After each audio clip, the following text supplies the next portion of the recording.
Well, wonderful crowd tonight, and we really want to thank the Remnant Brewery for hosting our venues, and I hope you'll liberally imbibe from the bar, but of course if you're driving that might not be a great deal. But, so we're celebrating the Ibbetson 45 reading. We started in 1998, and in Somerville.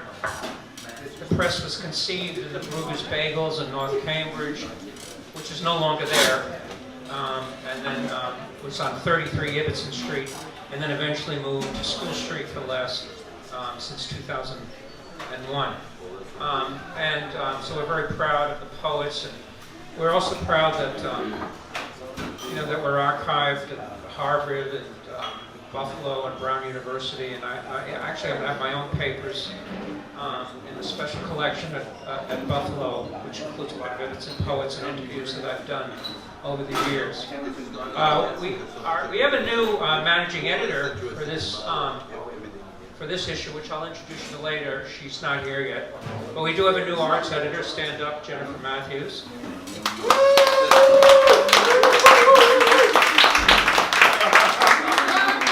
And Jennifer is an old friend of mine, and probably the only friend I have, actually. I believe it. I've alienated everyone who wasn't.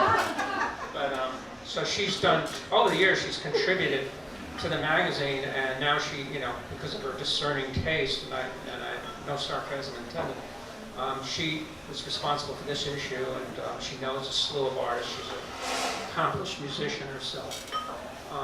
So we're really glad that she's joined us as an arts editor.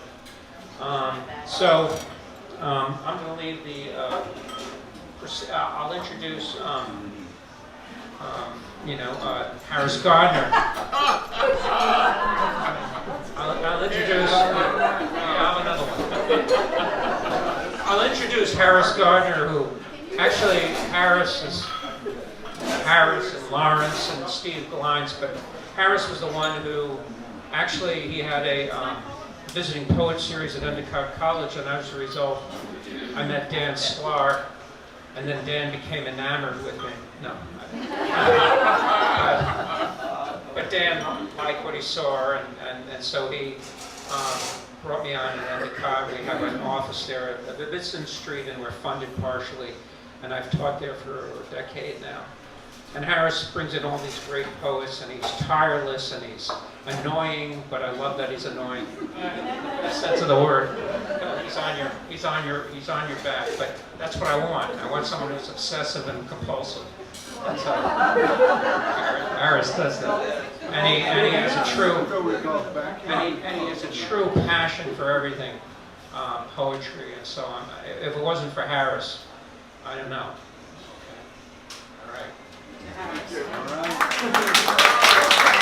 You're annoying in a very nice way. I'm annoying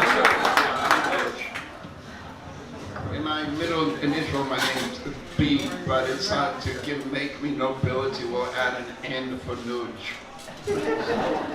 Okay, so we're going to get started. I want you to add two names that aren't on there that should have been on there. Right after Michael Stephan would be T. Michael Sullivan. So if you have a pen, you can pen in T. Michael Sullivan. And originally Elizabeth Wolfe was going to have the distinction of being the ultimate reader, but now she's the penultimate reader. The last reader will be Ravi Yalamanchili. All right. I highly recommend this, Uttermost Grave, but I'm not responsible now. So anyway, please welcome up our first reader of the evening, Molly Bennett.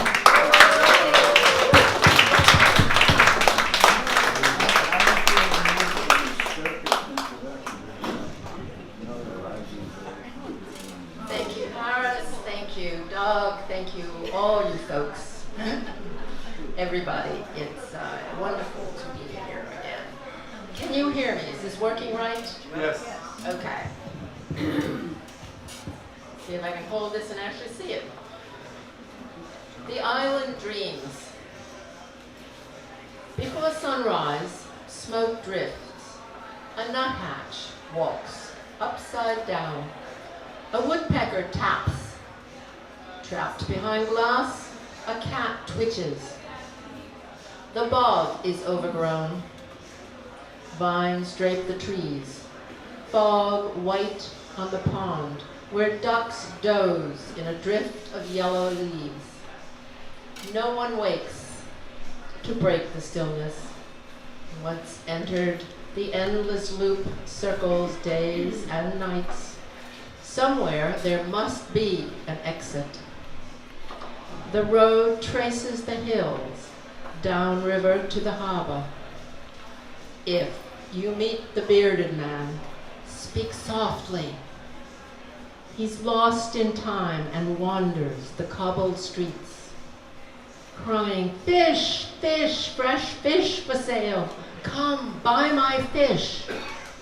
But he has no fish. Time hangs in the salt air. Nothing moves but a lone gull and the walking man. A wisp of paint on rough boards holds off the wind and the rain.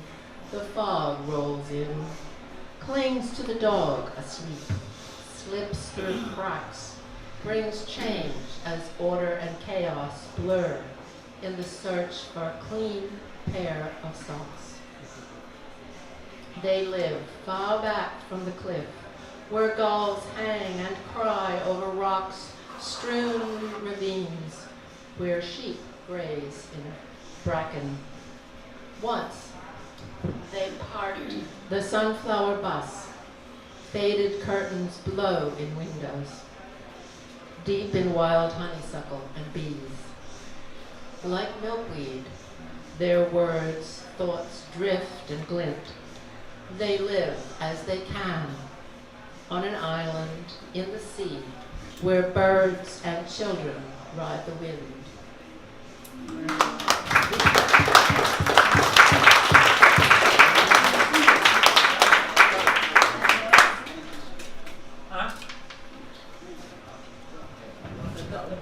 So that was Molly Bennett. Let's have a nice warm round of applause for Molly Bennett again. Next up, please welcome the president of the New England Poetry Club. That was a plug, free public service announcement. Get that again. New England Poetry Club. Please welcome Mary Buttigieg.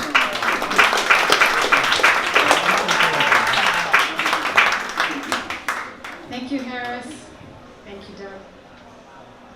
And if you have any questions about the New England Poetry Club, I'm here. The Vice President, Hillary Salick, is here, and the Treasurer, Linda Conti, is here. So please come talk to us about the club. So I'm reading a poem called Wind Song. Nothing, I whisper through trees. I have nothing for you. I am empty. I am lost, prodigal, capricious. I dip to find the down of your neck, a pulse in your hair, in the hem of your coat. I fiddle with what is there, find what is not. I say, this is gone, and this is hollow. This is missing. This is memory. This is past. I pass by. I am nothing, never and again. Always about to fill. I am the minute after midnight. Fresh page, I bring you fresh. I am as yet unfilled. I fumble among the daffodils, taunt the river, dandle the pine cone. The tawny swing swings, sways. Empty, I play. I learn to whistle, to heave and gasp. No promises, I promise none. though you call when the sail lies slack, your luff and a funk in doldrums, malaise, marooned, you call my name. Then curse when dust and detritus latch on, when fire rides my back, when I gather the essence of ice and slide it against your cheek, when I run with taut curtains of rain raining down, and you with me unsheltered. But now in this moment, I say, you're here, still here. Never still, I hold you, bend you, rattle your lively, nervous, earthbound senses.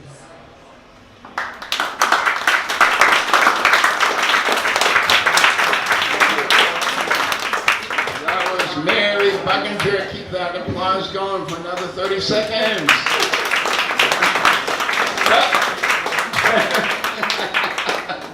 Okay, we gotta keep it moving. That's why I said 30 seconds. All right, next up, please welcome Ruth Chad.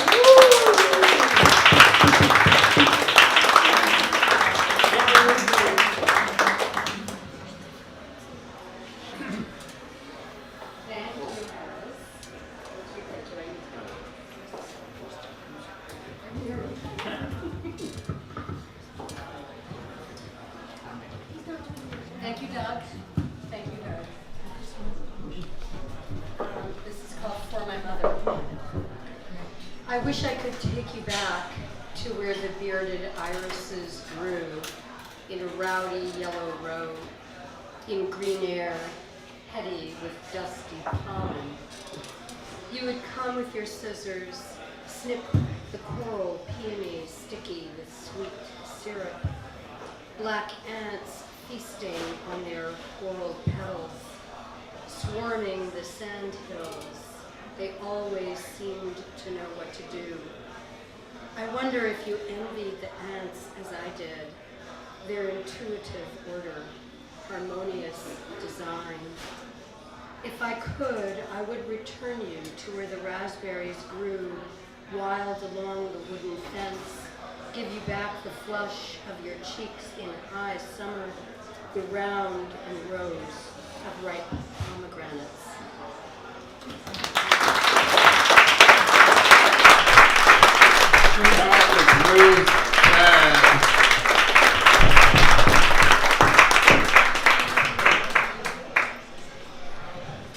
I highly recommend the Uttermost Grave, but after this one, I'm shut off.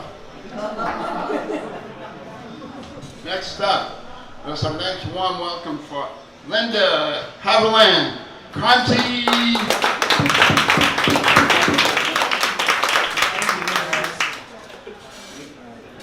Actually, a friend of Doug Holder's, Doug Holder. What? I'm your old friend too. Actually, Remember it's I an was at that interesting pop-up phenomenon. for Ibbetson It's Street? No, wait, it's an interesting phenomenon that Mary Barlow, the president, you're the treasurer, and your first poems were in Ibbetson Street. Are you claiming to have birthed us all? But it's the same thing, you're number without. And Hilary Salek, that was in her first poem, but she's been in it. So It's been in our hearts. This is a little one. It's called A Moment in Spring. I take the day off from work. It's gray and troubles loom. The sun sneaks through the blinds, and almost by mistake, I step out on the porch, feel the warmth, find myself opening windows, flicking on the radio, where the cry of a fervent violin, broadcasting like birdsong, announces the incredible drama of a bit of snow falling off the curb.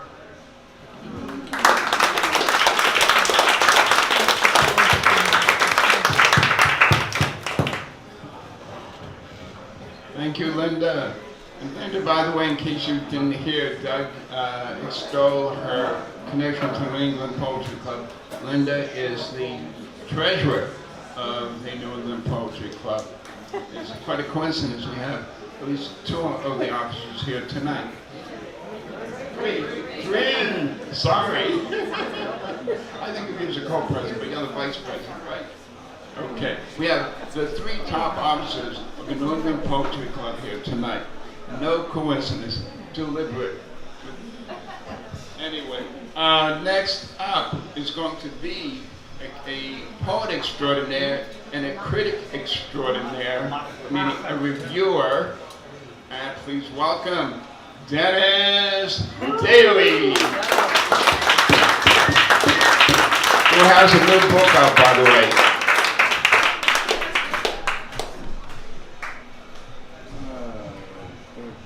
I hope everyone has already eaten. I'm gonna get into this. We have.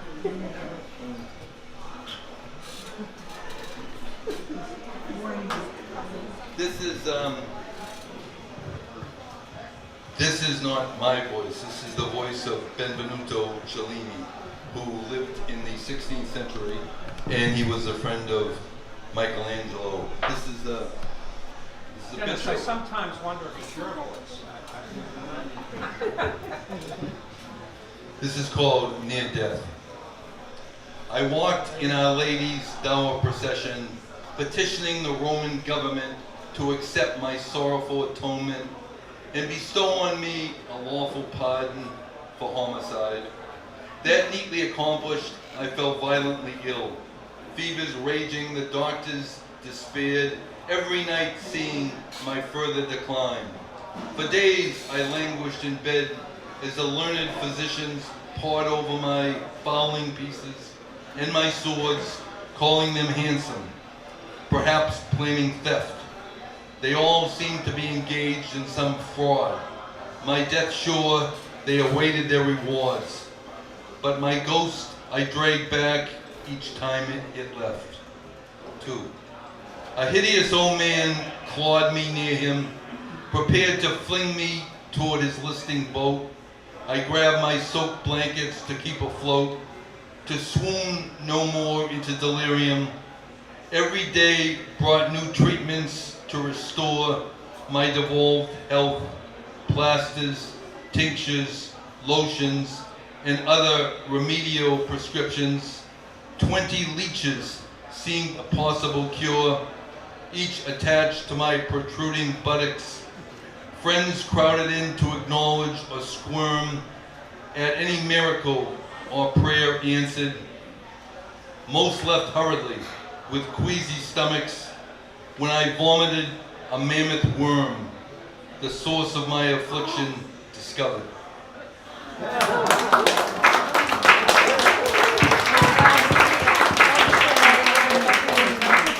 Dennis Daly. Dennis has a new book out, by the way, and Hold it up. Dennis, hold up your new book. Henceforth thou shalt be known as Okay, the worm. so anyway, I don't see Beatrice here. Is Beatrice here? No, I don't see it, so she shows up, we'll fit her in later. Next up is one of the co-producers of Boston National Poetry Month Festival. He's a songwriter, a singer, a poet. Please welcome up Kirk Ibbetson.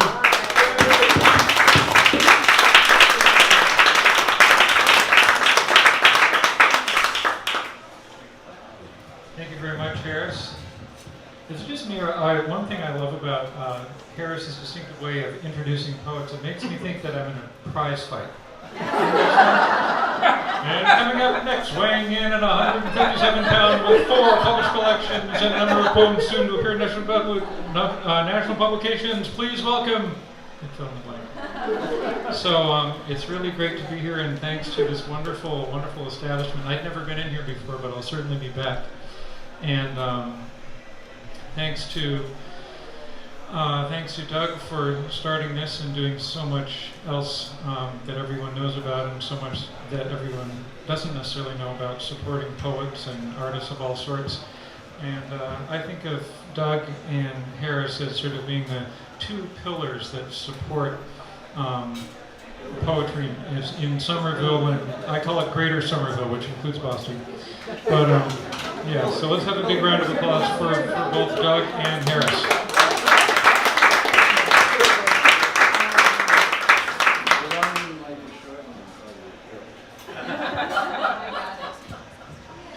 So this my poem here is it was inspired. It's about a homeless man. I don't know his name. I should really stop and see if I can engage him in conversation sometime. But for a number of years now, I don't know how long, he has been sort of haunting, wandering up and down the same mile and a half or so of Somerville Avenue. I live just off Somerville Avenue, just up the street. And this guy just has always made, from the beginning, just this impression on me. He's sort of otherworldly. So this poem is about him, and it would be dedicated, I guess it's dedicated to him, although I don't know his name. It's called Spectre. Look, there again, haunting the shaggy fringe of delirium dreams, this shabby figure, walking encumbered, encrusted, left as always stranded by the receding tide of fluorescent night. Hermit, sheltered in the large cast-off down parka shell, cold spring blowing him down this recurring stretch of city street, with forgotten newspaper.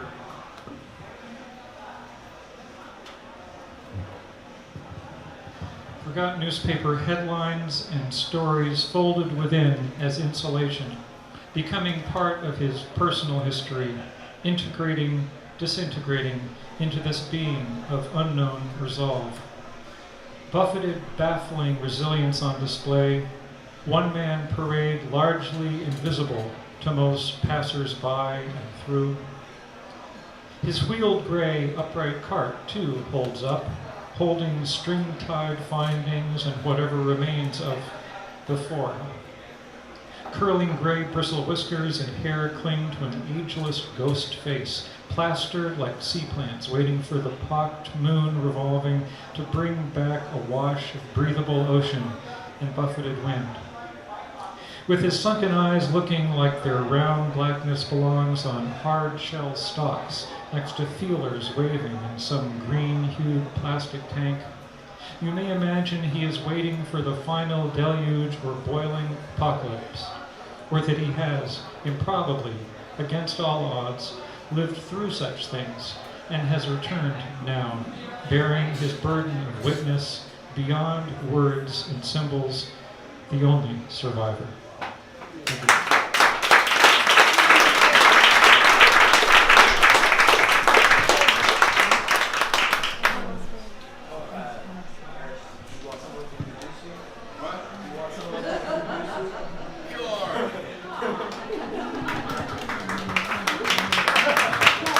Next up, a man who works tirelessly for the poetry community, poet extraordinaire, organizer extraordinaire, Harris Gardner.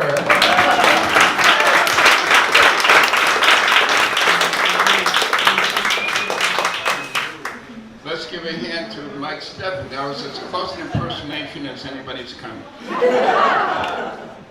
Okay. So, my poem is, if you want to follow along, it's on page 41. It's Mark Your Fear of the Dark. I am scared that when my number is called, it won't be in the supermarket checkout lane. I am scared that I won't be prepared when my final sum is tabulated. My mind needs a proper housekeeping to clean up the clutter from the stored mundane.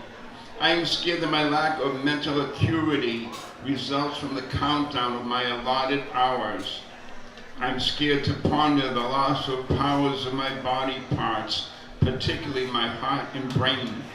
Twice a year I shall not fear the shrinking list of ills, perhaps imaginary, from which I refuse to the profuse placebos or a lexicon of suggested pills.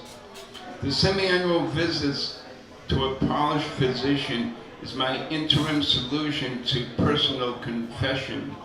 I am still scared that the light at tunnel's end is more than the brightness of my yearly MRI. If I properly prepare, I shall not fear the shadow of a scythe on my living room wall. It may be nothing at all, only a first cousin to the remnants of a Rorschach blot. If I tend to diurnal chores that are all parcels of a well-told story, I shall not fear the final mysteries form.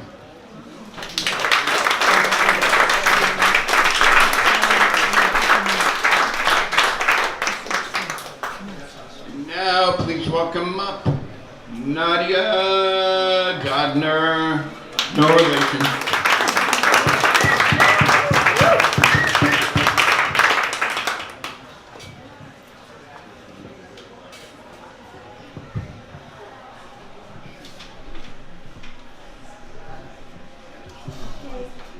This is called the grandfather clock. 1 hour, 2, chime, 1, 2, 3. I count by these numbers my fabled life. Even knowing pause, separation, endings, I still layer my days with sugar, coffee boiled to perfection, a sugar crumb pie for dessert. And I am knowing myself in these embers, the dying of what I thought was love and now know is disaster. Perhaps I will come to know myself better within a short pendulum swing, the coming of a maiden to fruition. Tedious hours spent traveling through books, while back at home everything predictable. Grandfather abides the hours, reading his times at twilight, then slumbering, eyelids giving up the fight.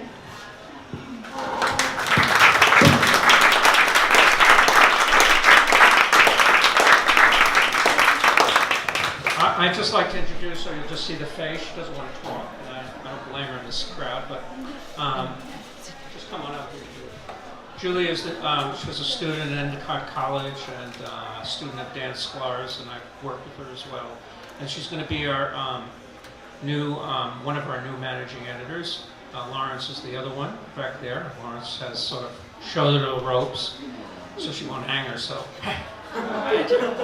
So, and we're really glad to have her here, and I think she's going to bring a lot to the Ibbetson Street Press. Thank you.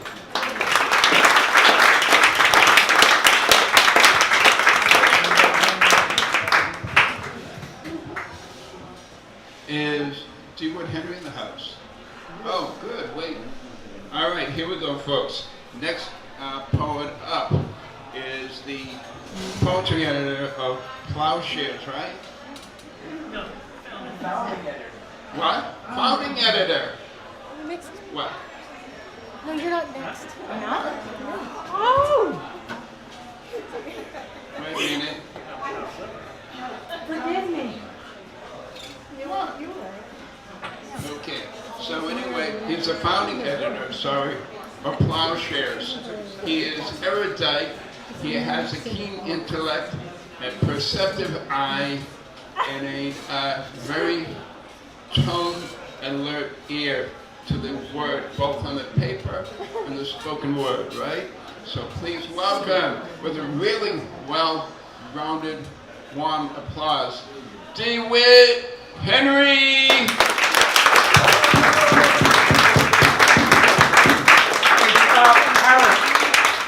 What's its height and weight?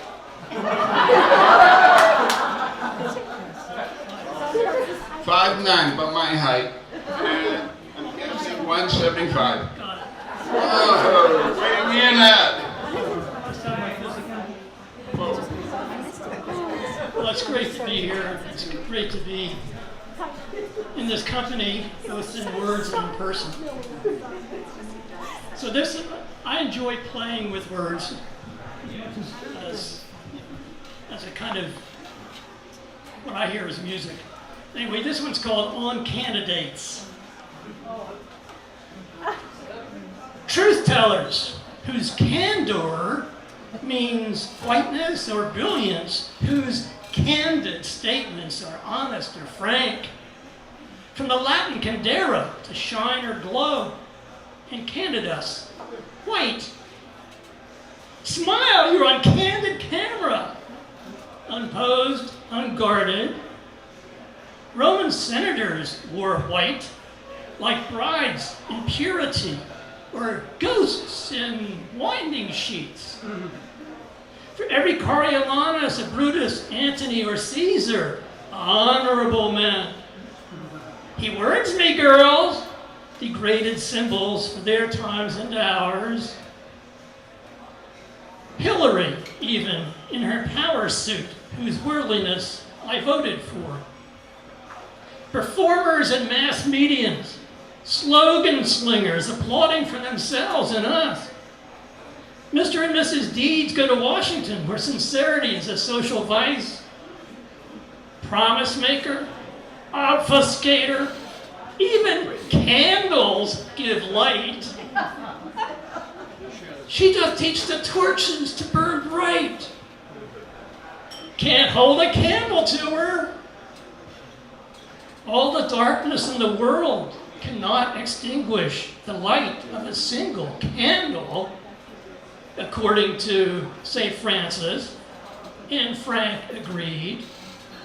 And candling, of course, exposes bad eggs.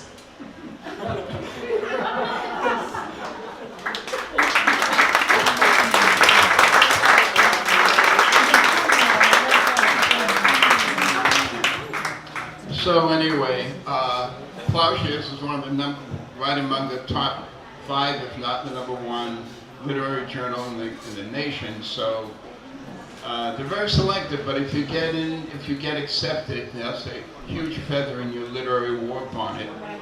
Right, right. So I'm being an apologist for all the rejection slips. Not mine, not mine. Anyway. Okay, lined up 4. So you got a poem tonight? No. No. You want to read part of your interview? No, that's boring. No? I don't have a poem. You got an improv? Huh? Can you throw down some bars, as they say? All I know is there was once a milkman named Schwartz, and you don't want to hear that one. Okay. All right, moving right along. Next up, it's a managing editor of the current issue. He's got a very keen eye. He's also a writer extraordinaire, and a poet, and I think playwright. Anyway, without further ado, he's made his way up here. Please welcome Lawrence Kesenick.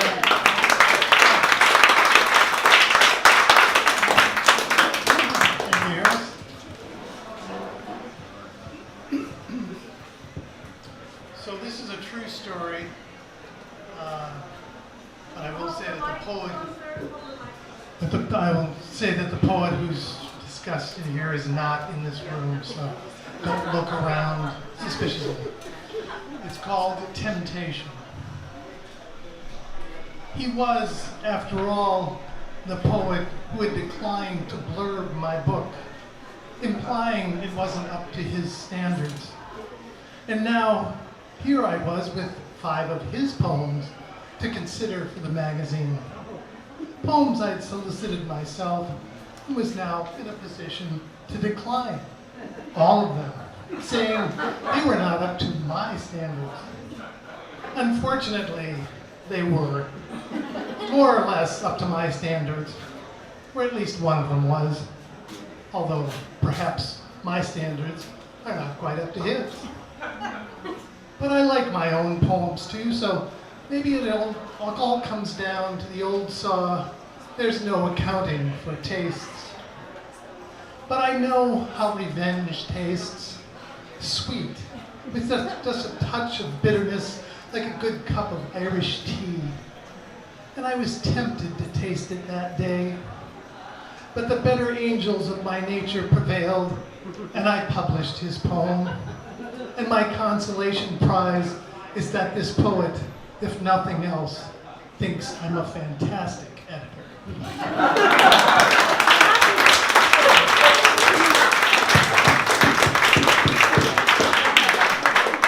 was Lars Kessington.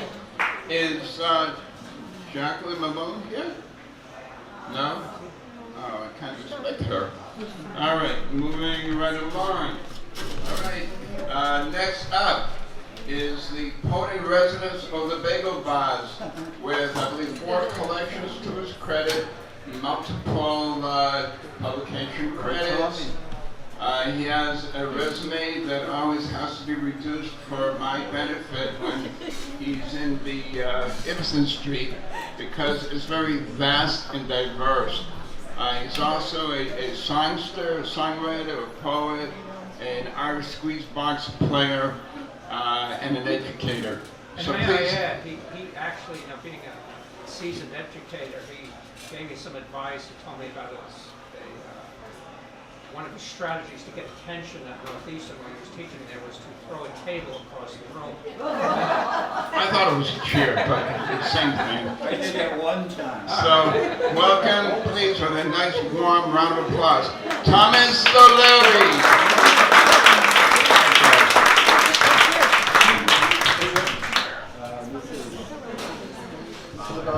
This is about life around the palace. It's called Phallic Fatigue. I can see the bloody thing. A royal mole patrols the palace shadows, cocking both ears, each ear as deaf as both, as dim as both, eager to catch some treasonable phrase from lords of leisure streaming the vast hallways. He spies on spec for fatuous King Bump, who fancies intel by the driblet. And pardon my back, what's better here? What Mole hears becomes the basis for beheading. The gist of loose tongues is, Bump's made no wedding. They're onto him, of course, that skulking mole, pretending non-existence in his cowl and dark robe, discreet blister on the wall. But oh, haha, they know full well he's there. One glib lord even tweaks the mole in passing, tossing 2 words to the air. Palace intrigue. The mole, entirely deaf to his own deafness, jots down the criminal utterance, Phallic fatigue. King Bump can't get it up to get an air, at least by common whisper of the court, and he's acutely sensitive to snickering suggestions, consonnations not in store. The mole reports, the Lord is summoned. Oh, my king, the Lord pleads, I have said no such thing. I know well your virility stands beyond question. The fruit of your loins just around the next bend. Alas, the mole's hearing has sealed the Lord's fate. Not palace intrigue, he heard. Phallic fatigue, he heard. King Bump weighs in heavy on info sub rosa. His debt to the kingdom of air in a basket, his own goddamn business. So life goes like this. Should you utter some phrase taken grossly amiss, there's an alternate state you must visit. Your head on the ground there, is it?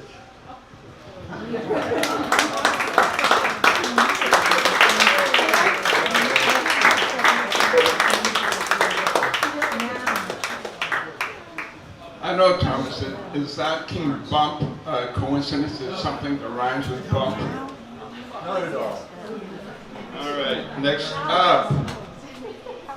Okay, all the way from Amesbury, with multiple credits to her credit, and I think a couple of collections as well.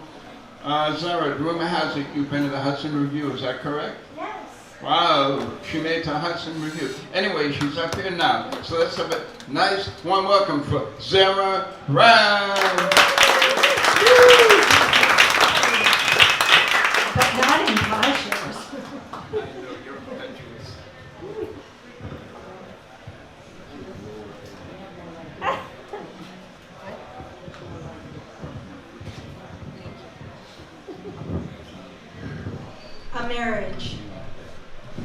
A marriage made between wars, when men marched the father's colors to sound of trumpet and drum, when all the little Napoleons wore gloves and rode chargers into blasting guns, the Germans leading slaughter at Morhaime, 1914 or 41. His an easy war, the Rhine, Patton, fighting, coming home. The marriage, an odd alliance, his side around ever since a skirmish at Concord, in one place or another, Maine or Frisco, his people cleated to the soil as a crack, crack, crack, quacking owl to his wood, got rich on timber, rail ties, boxy houses. Evenings each drank the other to heel-tops at the bottom of the glass. Her job to scour and clean, to provide the suds and sweeps of yellow roads from Branscombe. In the Nesh wave story maidens, she brought to bed her crops, her costumes, gossip, coombe to his calm, sedge to his stem. He, the smoker of ashy pipes, master of sawdust for a housing boom. Each drank the other to the dregs.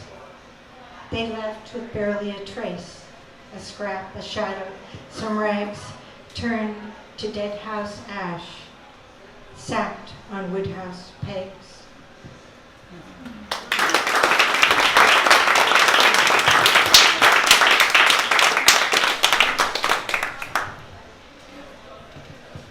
I don't see Gail Roby, do I?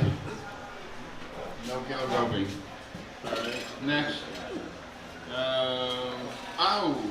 Next up is the third member of the New England Poetry Club Triumvirate. And please welcome the Vice President of the New England Poetry Club, Hillary Salad.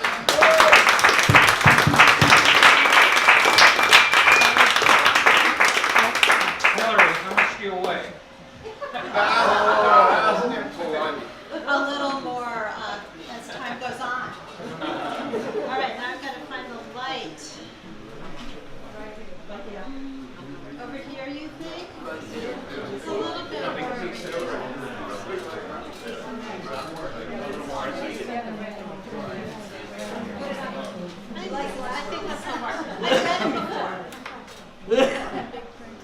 Branchings. Loaded with drooping cones and branches of branches, the boughs sway, swing, green loops, green ropes of green, braided loops hanging, now motionless, now nodding, dark and light, full of birds. Listen to the birds, ancient voices, dinosaur cries made from the real world. Listening, I sit here, grateful for time to be part of the flock, uncountable and ever moving, darting branch to branch, pausing face to face. There's a pair of them, speaking now with wing flutterings, with other small gestures that I don't know, hopping and head tilting, then off and up again on the fragrant air.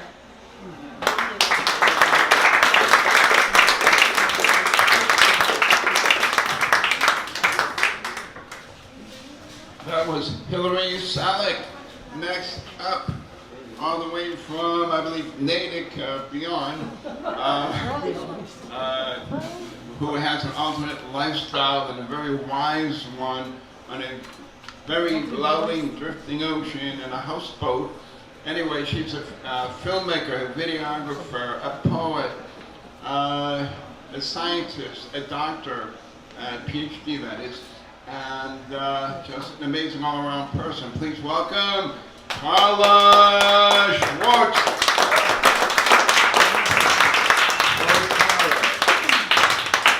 You didn't mention she lives on a houseboat. He tried to. And yes, I live on Lake Winnipesaukee in the summertime, mostly on a houseboat, otherwise on an island.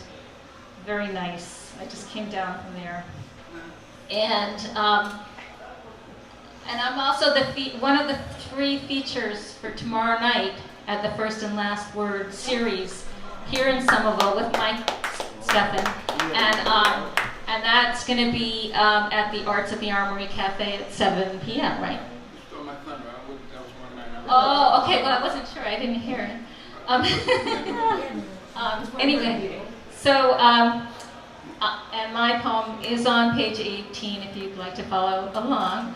It's called Fairy Tale While Balancing. The witch steps in, dressed as the Snow Queen, only she is a man who wants to break my mirror. His hair, long as Rapunzel's tresses, he trips over himself as I tip forward, my weighted arms counterbalanced by my foot at the end of my leg, except that leg is not as straight as the threads in his loom. As I reach and reach, he weaves short kicks that cannot be freed. I want to be the perpetual drinking bird, so when he cracks owls about my glutes, tries to play them like Pan, I fancy wisdom. But the man is no god. He is weak and contentious, and when he falls, as I tether my balance points, down, down he goes until all that is left is frown.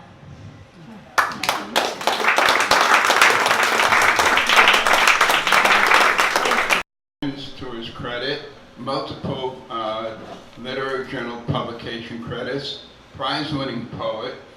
Without further ado... Wait a minute. Brookline Poet Laureate. Oops! Brookline Poet Laureate, how can I forget? I mean, I'm so wrapped up with all those other titles,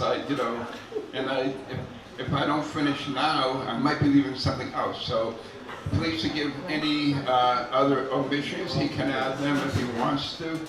But he has quite a literary war bonnet, and let's welcome now, Svi A. Cecilin.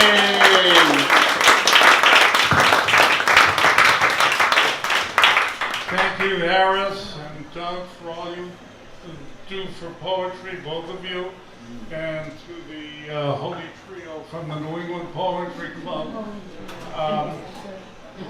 Harris mentioned the Muddy River Poetry Review, which I edit, and this reading period ends September 1st, but the next one is December 1st to March 1st, and you're all invited to submit.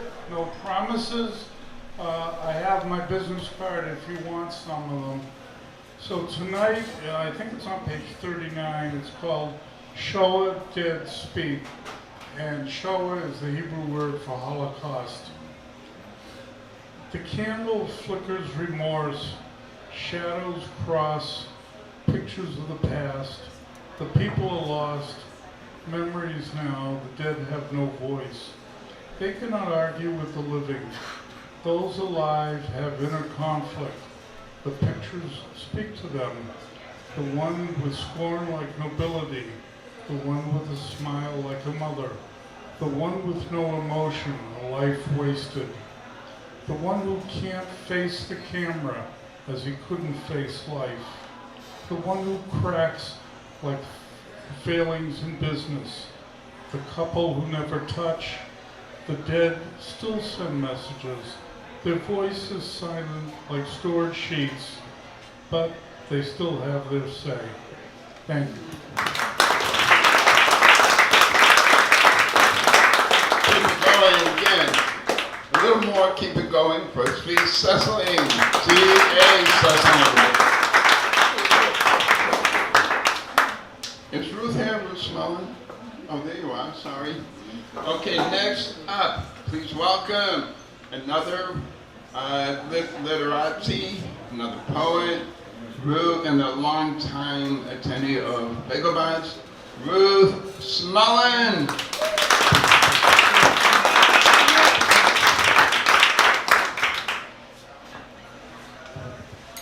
Hair. As a baby, I was bald, hairless till I turned 1. 3 years later, the camera caught me smiling under a mass of messy curls, soon cut to the nape of my neck. I was happy at 9 when I got to let my hair grow long, but I didn't expect the hated brushing, sitting on the bed, my mother behind me working slowly, not always patiently, undoing knots of matted hair, teasing them into separate strands, while I said ouch, and ouch again. For years I didn't cut my hair, reveling in its growth, a sun-touched cloak on my back. But when it reached my waist, it grew no more. I wanted hair like Rapunzel's, long enough to reach the ground beneath a high window, thick and strong enough for a prince to climb. I imagined Rapunzel brushing her hair for hours, making it smooth for her lover's soft hands. I imagined myself with that hair, that lover, his hands.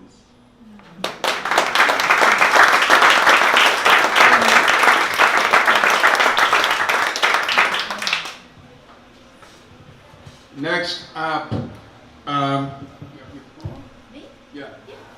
Okay, next up, please welcome a longtime Bagel Bite attendee, affiliate.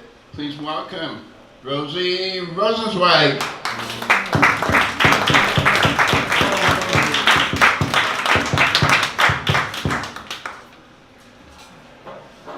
Book of poems that this man's publishing called Bring Me Into Flesh. Use the mic if you want to make an announcement. Which Svi has blurred. Go back to the beginning of that announcement.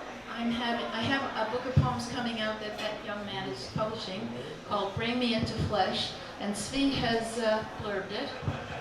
I also have another book coming out on the creative process, Emergence it's called, the role of mindfulness in creativity. But tonight I have for you a poem on Lilith. Correct me if I'm wrong. Lilith was the first woman. There are 2 stories of creation in the Bible, and this is one where she came out of the side. It's not, she came out of the side, not a rib, equal, according to the Zohar. And she rebelled. She did not like the missionary position. She wanted equality. There's a Jewish feminist magazine called Lilith, where we revel in our democratic ways, where we take the rabbinate and democratize it against the old guys. But enough of that. So you'll hear about Lilith. And he's right, the light isn't very good here. Okay. Lilith. Remember sliding down the pole of that tree? Drowsy and aroused. You slid down to the rest of it. Remember sliding down the trunk of that tree? Drowsy and aroused. You slid down to his side, the side that would later betray you. So lush was his body with desire that it became a trouble to leave him. Principle is what drove you, but principle resides in the mind, not the groin. You barely noticed the camouflage of the tempter, the old snake in the garden, so camouflaged that he seemed part of the ore itself. So he thrived unnoticed and unattended until he whispered principles in your ear, paradigms of discontent, promises of the unrivaled rule of your own body, of the garden, and of the conversation you craved. He listened to you, the tempter, until you succumbed to him, the world's first therapist. Countertransference became a political affair.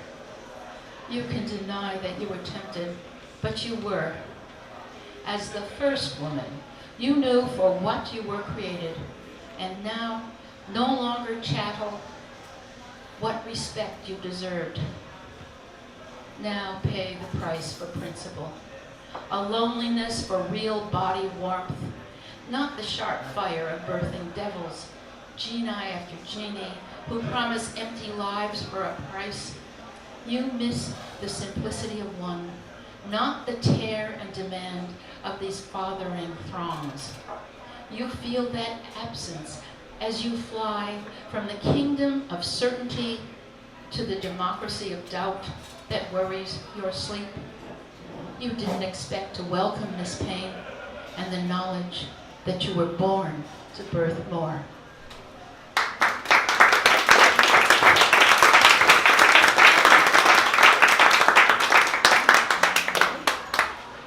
Now you know I don't read my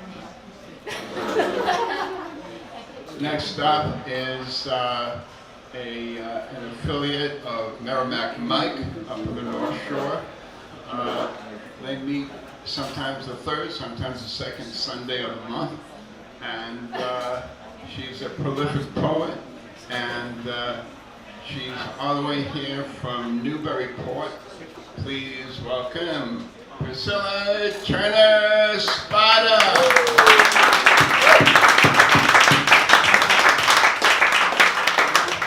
Thank you, Harris. Thank you, Doug. Thank you all for coming.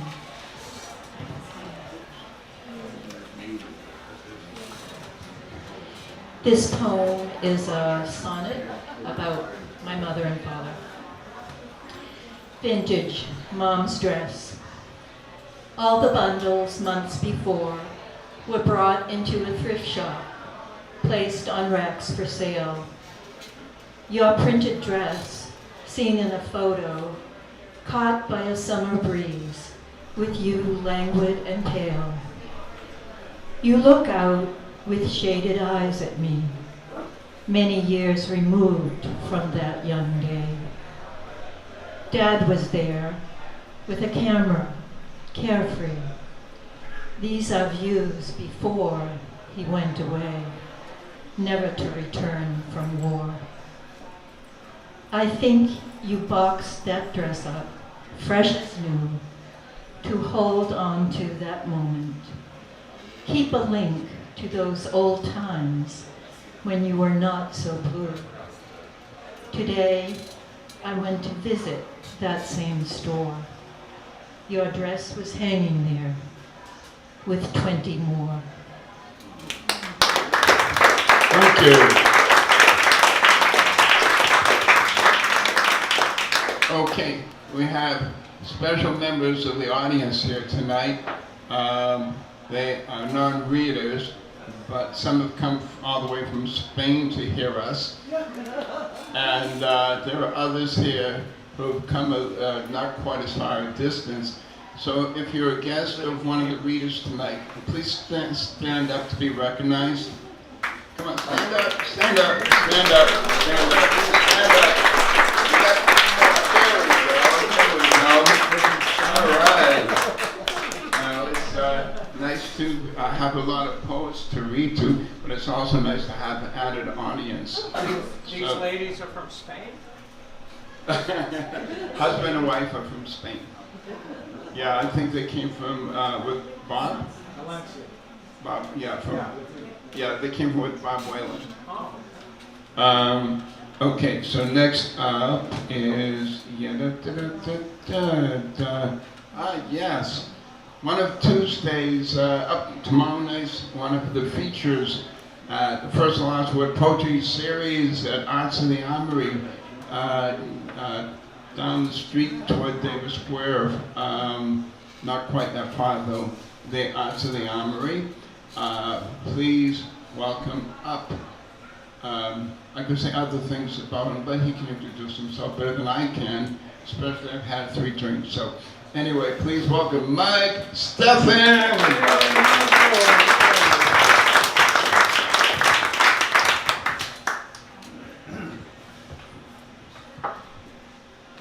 So it's a On the oddity that's not uncommon of seeing a pair of tennis shoes dangling from a power line, it's called Nike. Okay, here we go. Runners, obsessive athletes, push themselves into an ecstatic state, to the sole sense of the body's fluid motion, shedding effort uphill. Their mortal weight, and up one went, levitating here to strip shoestringing gear on a power line. Their fleet ankles clad with wings, the messenger god Hermes, with a rumor of wonder, cited by each passerby who looks up and feels the earth swirl faintly at the boundary where a footpath left off and forever begins.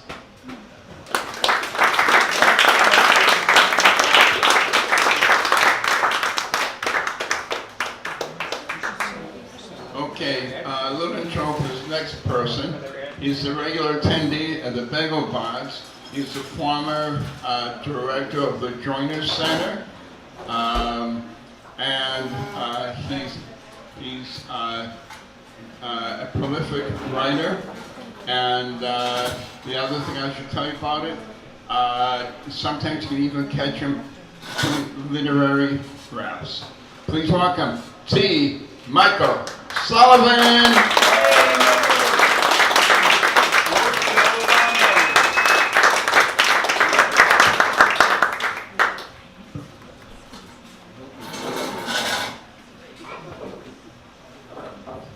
Since I had a microphone.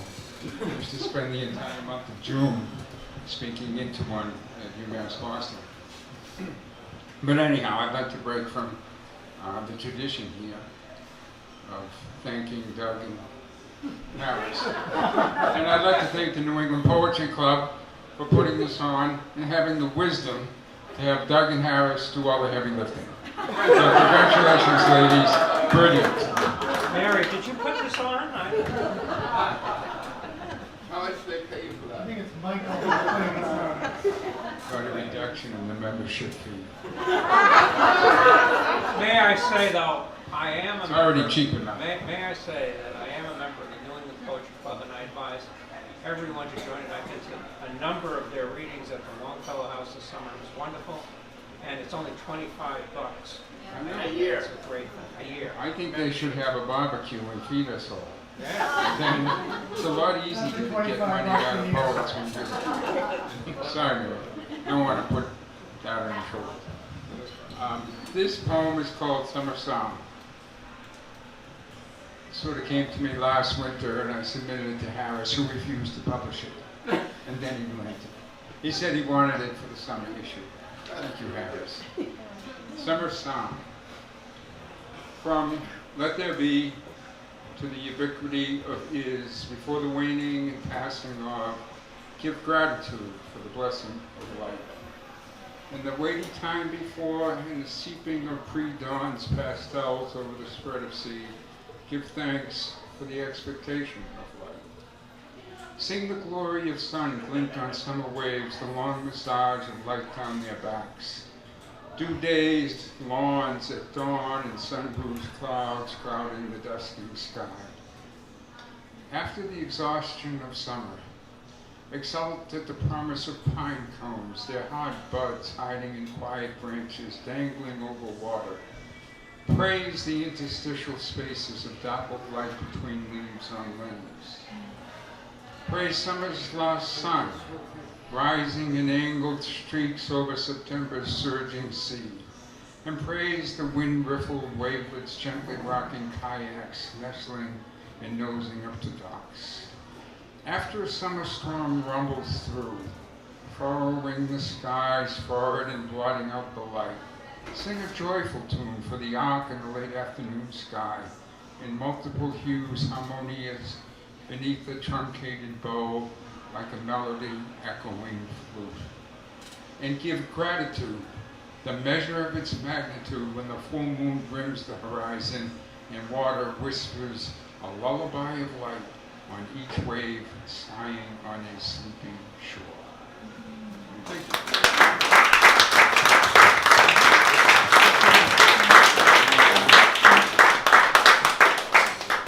Harris. Harris. I just want to make a comment.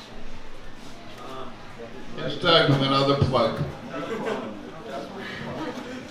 So, September 3rd, our filmmaker Olivia Hong there, she's taking a video of this, but she did the film with her, called the Last Sacred Place of Poetry, the Growing Poetry Bookshop, and she's going to be talking about her film, and she asked me to say a few words at the Cambridge Library, and that's going to be September 3rd at 7, right? Yeah. And then on September, and a Tuesday. September 17th, right? Okay, September 17th, at the Newton Free Library Poetry Series, we're going to have the holy trio of Mary Bidwell, Hilary Salek, and Linda Conte, 7 p.m. at the Newton Free Library, so I hope you'll come there. And this is something else.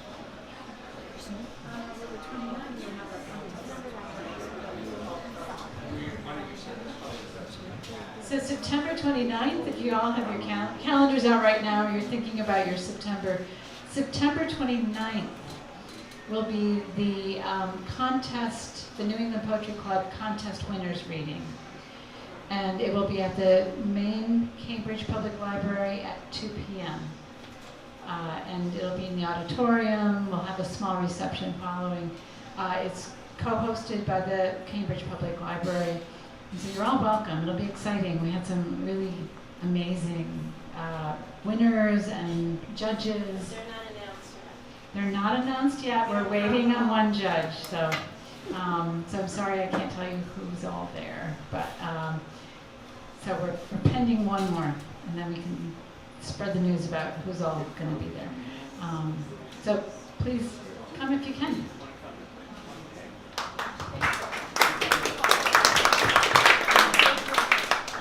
And before I announce the next reader, and we'll keep it moving, rather than make an announcement at the end, since everybody's making announcements, I'll make another announcement for tomorrow at 7 o'clock, Armory of the Arts, 191 Highland Avenue. The three featured poets will be Carla Schwartz, Michael Steffen, and Wendell Smith. After the featured poets, there'll be a break for book sales and signings. Nobody twist your arm to buy one, but they're great additions to your at-home libraries. And after the break, there is an open mic. So yeah, we do charge $4 admission, but it's a wonderful, charming cafe environment. They have affordable food, affordable wine, affordable crafted beer, and delicious desserts. Anyway, that's enough of that. That's tomorrow, 7 o'clock. Be there. We hope to see some of you there at least. So moving right along, we have after, okay, yes, it's you.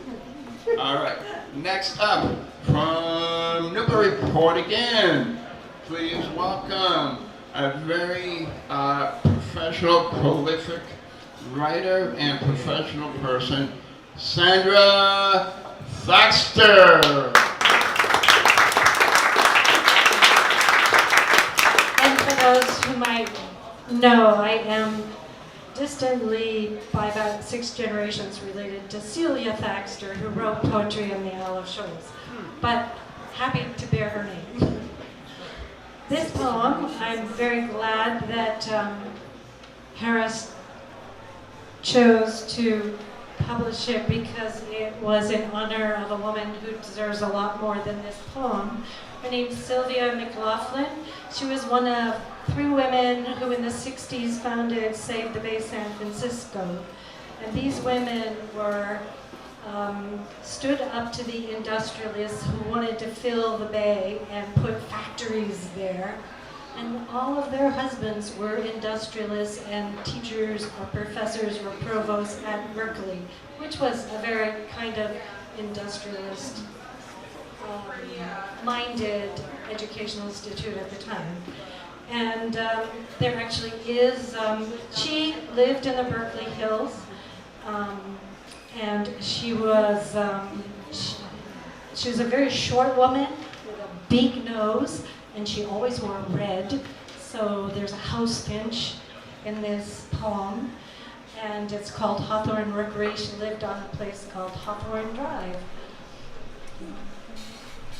A terrace perched cozily on a hillside, open to a view of the Pacific coast, of San Francisco's Golden Gate.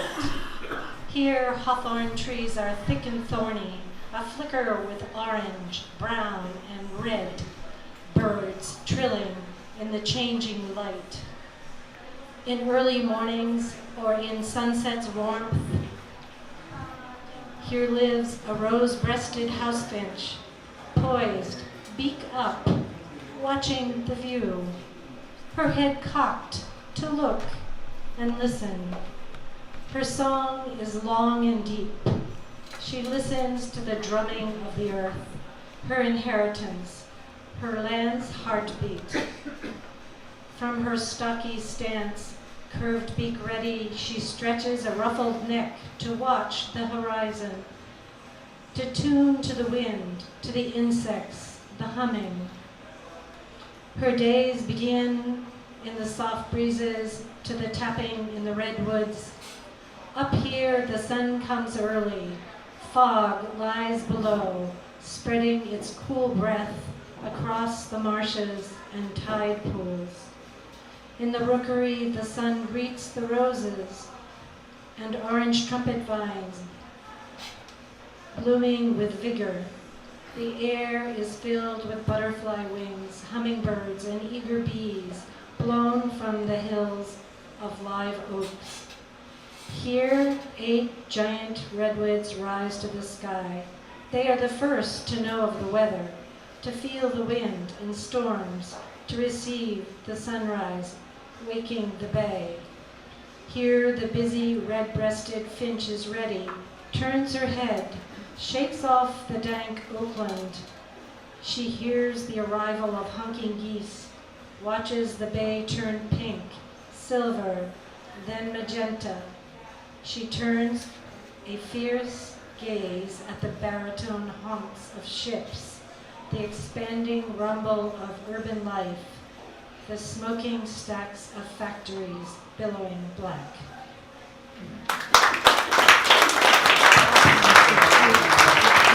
Thank you, Sandra. Thank you very much, Sandra.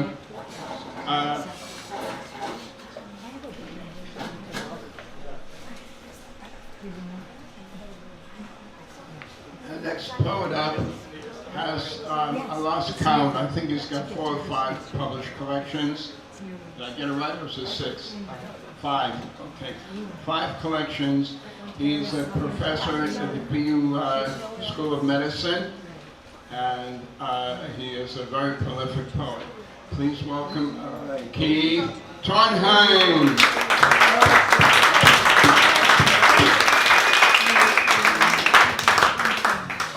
Now we'll see what the light's like here. Okay, there we go. Should have brought my reading glasses.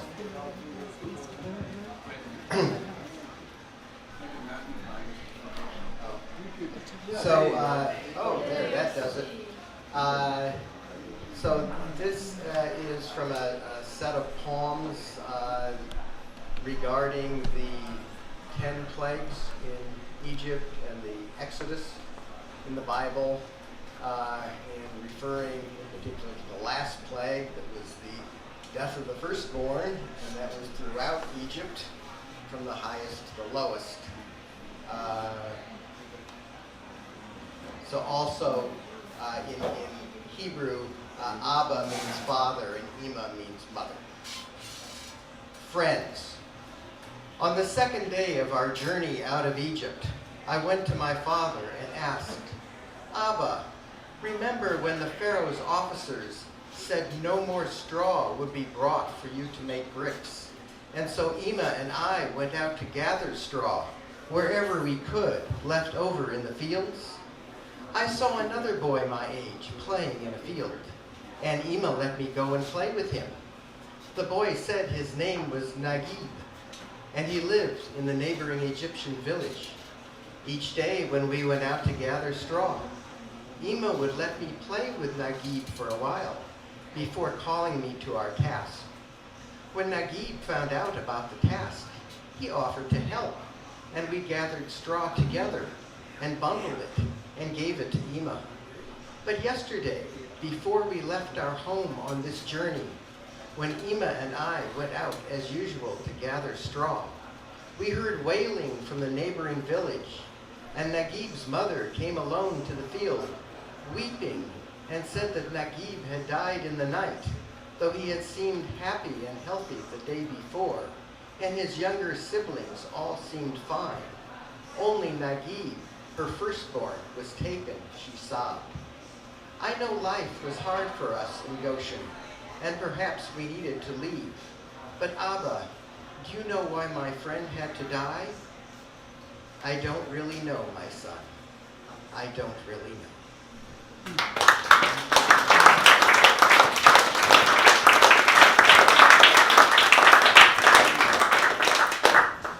Now, another organizer from Newburyport, a prolific writer and an affiliate of the Whittier Home.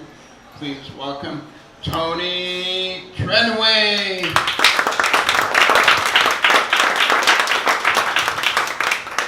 Thank you. My first time with you all. I'm glad to be here. I was prepared to introduce this poem with a little bit of detail on it, but I will instead say, in my life, there's been masters that I have met. They are among us. And even if it takes 50 years, lessons come that are very important. And I learned lessons about bullies a long time ago. And I find they are useful, and I hope to share them with you tonight. This poem is called Fierce. Normally, if I had a podium, I would act it out. I will try to do both, act and hold the poem at the same time. Fierce. She stands her ground, an elder warrior, left arm straight at the bullies. Your souls will burn in hell if you harm this man. She circles her hands, both if I have them. Archer pose. One hand forward, one hand at her cheek. She gathers her force to guard them both. I will say to guard them all. Makes a globe around them. Unbreakable, transparent. Go away, leave us alone. The hoods look at her, look at each other. They gape at her, a lean old lady guarding her man. You, she says, I'm the big one. Back down. You hear me? The full force of God and the devil will be on your tail. The shining sphere grows.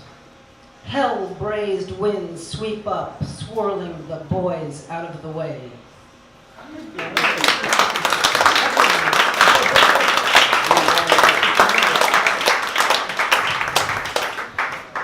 Thank you, Tony. Next up, also from Newburyport, also affiliated with Merrimack Mike. She's a prolific writer, and I also want to say affiliated with the Whittier Home. Please welcome Paulette Turco.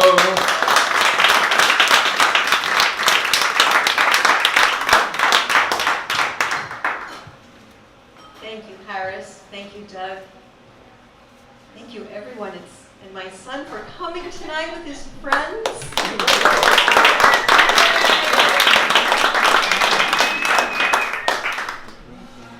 This poem is one of 15 in my first Sonic Crown. It's number 3. Muddy day in Chome, circa 1932. No hidden alabaster bones were known about when Catherine walked the village road from her family's farm. The concrete wall blocked her view of undeserving children until they shuffled to the back of class at St. Mary of Mercy School, silent, but for flopping boots fitting none of them. That muddy day, in first grade recess, Catherine rolled a pebble in a candy wrapper she found in the dirt. She held it out to one frail girl who stood alone from St. Mary's mother and baby home. How this girl smiled, hoped, until the stone dropped and rolled across the rain-soaked ground. Thank you.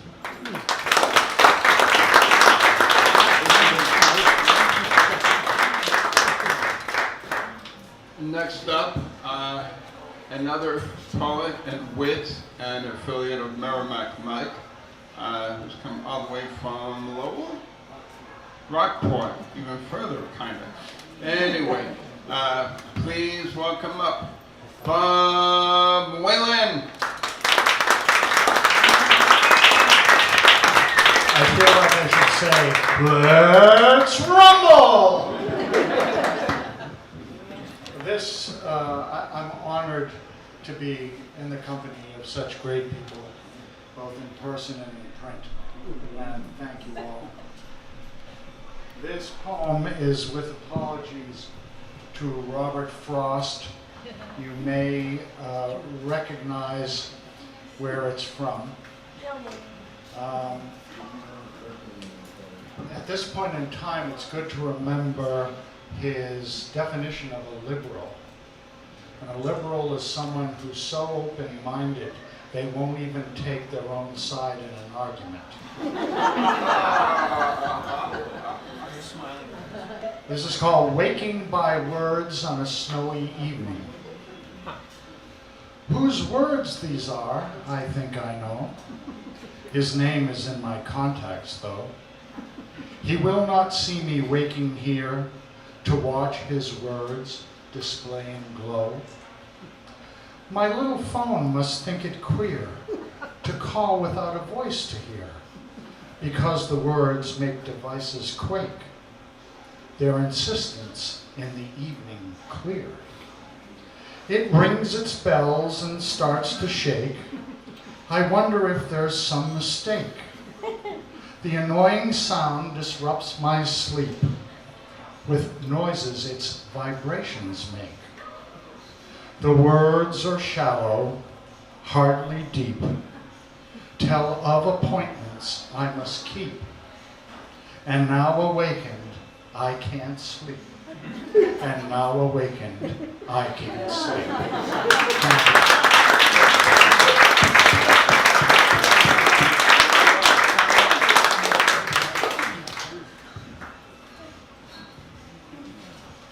Okay, next up, all the way from the porch of a house, also known as a Poetry Porch Literary Journal. Here's another plug for the small press. Another prolific poet and contributor to Ibbetson Street, Joyce Wilson.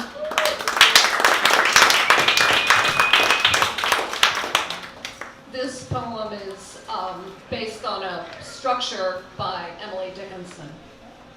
Maps. Maps inspire the traveler where a line of chalk drawn across a mountain range never thought to walk. Maps across the desk veneer. Maps across the desk veneer cannot feel the points where the worried mountaineer wants to test his joints. Maps are to reality like the future tense that the gypsy with an orb dreams to pay her rents. Maps are to the mountains like an opaque gown, while the secret that it keeps lures the climbers on.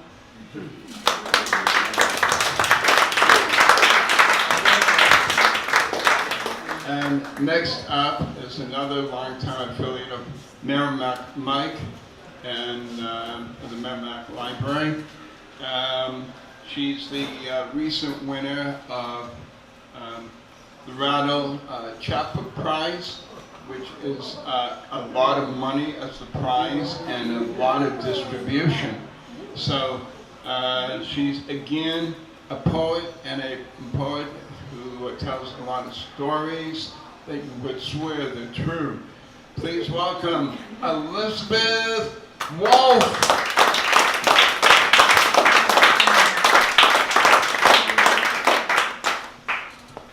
Thank you, and along with publication in Rattle, I also have a handwritten rejection note from Plowshares. Handwritten? Handwritten. I have saved it for Did years. you write it? I'm going to go look now.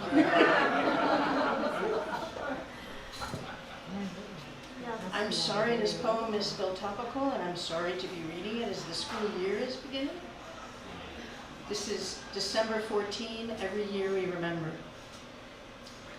On the day the babies died, President Obama said to hug your children, and he cried.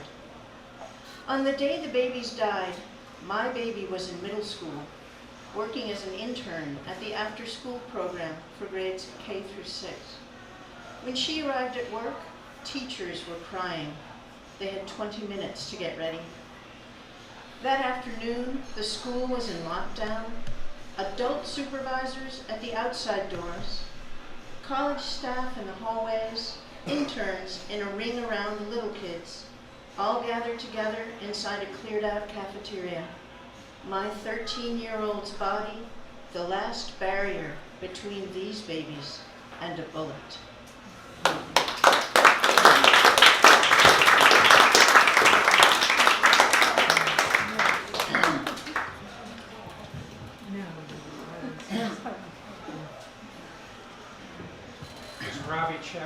I know.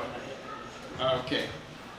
Elizabeth was the penultimate reader on the first round, and the final reader for this particular part of the program is Ravi Yellowmanchili.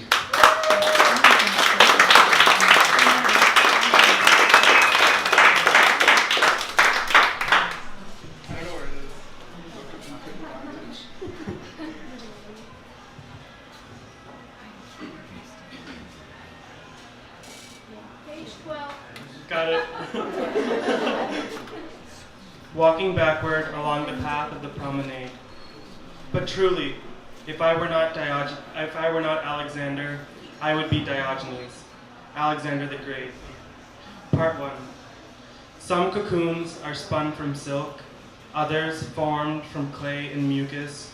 The West African lungfish estivates, waiting for rain for up to 3.5 years. Dust gathered on her cello's black thermoplastic case. She tells me her boyfriend doesn't like classical music. At dusk, while she hums Bach, I lean against the countertop, sculpting an orange into a globe, turning its skin into continents. She steeps lavender, saffron, and mulberry in boiling water, claims it calms her anxiety, and asks me to pour silk almond milk for her vegan kitten. I tell her I will after I finish carving out the Pacific Ocean. The US government gave Gillette shave kits to its soldiers during World War I. A close shave guarantees a tight-fitting gas mask. During World War II, Churchill wore a custom-made oxygen mask that let him smoke cigars on airplanes. A bulldog's pushed-in nose can cause it to inhale when it sneezes, or reverse sneeze, which makes it look like it's choking. The African lungfish must surface for air every 30 minutes or drowns like the rest of us. This is why biologists show interest, a potential evolutionary link. The word cynic is derived from ancient Greek, meaning dog-like. Alexander the Great stood before Diogenes the Cynic and asked him what he wanted. Diogenes asked him to move aside and stop blocking his sunlight. Many flower buds need sunlight to open. Part 2. In a park in Somerville, Someone put up a chain-link fence where an oak tree was growing. The tree eventually broke through, but its bark remained checkered. If it were grilled meat, we would have seen it on the cooking channel. Claude Monet's cataracts made everything look muddy, and he painted the world through the eyes of a terracotta soldier, buried in another's grave. After his cornea was removed, he saw ultraviolet color, the way birds see. When birds breathe, air flows in only one direction. Microsoft filed a patent on a microphone that will let you speak while inhaling. Words will become gasps. I laughed when I saw the bags of frozen chicken in a supermarket. Some people asked me what was so funny, and I replied saying, "What tragedy has befallen Plato's man?" As I walked away, I heard someone whisper, "There's all sorts of crazy at this time of night." Plato defined man as a featherless biped and was applauded for his clever definition. Diogenes plucked the feathers from a cock, let it run loose on Plato and his crowd, and proclaimed, "Behold Plato's man." Diogenes is said to have died at about 90. The historical accounts of possible causes of Diogenes' death: eating a raw ox's foot or a raw octopus, rabies from a dog bite, and or suicide from holding his breath. I tell an old lady sitting next to me on the commuter rail that I have asthma. She tells me that her son had schizophrenia, one of Haldol's side effects is shortness of breath, and that he accidentally stabbed himself to death with a steak knife because he thought someone was choking him. Part 3. Qin Shi Huang, the first emperor of China, survived multiple assassination attempts and became so obsessed with death he swallowed mercury pills, believing it would grant him immortality. It was prophesied that the Greek playwright Aeschylus would die from something falling on him, so he stayed outside a lot. An eagle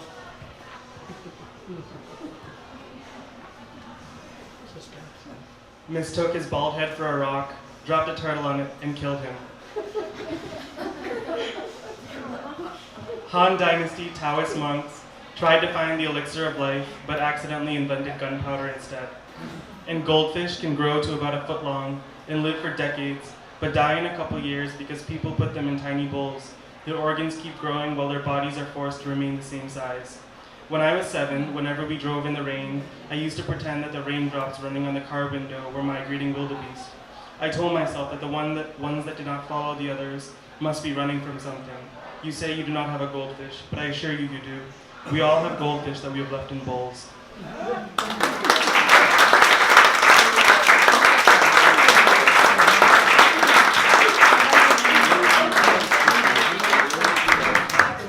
Well, one of our regular members at the bagel bars, Neil Katz, Cates. Neil Cates? It goes way back. I like cats, because I have a cat. That's okay. But anyway, Neil greets us all at the bagel bars and says, "You're still alive," which is a very interesting greeting. And he's a child of the 60s. And, he's a very innovative poet, and I'm glad he's here to show us some of his work.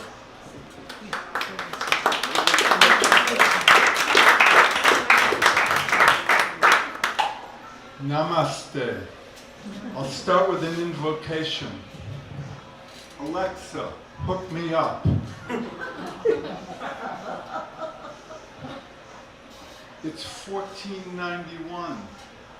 It's 9:10. It's 11:59:59. What matters and what doesn't? Teach me to care and not to care. Who I am and where this goes. And what the practice of intention and intuition in your improvisation of inspiration. We are the ones we await, woke, alive, enlivened, above and beyond the call of duty and booty. You drink your Fukushima Kool-Aid, and it happens. The antidote, the gratefulness in the G-spot of the comfort zone offers revelatory, orgasmic reality. You do the tour, that's tantric, orgasmic reality, enlightenment. And it is what it is. And we become who we practice. We are the ones that take the deep breath or don't.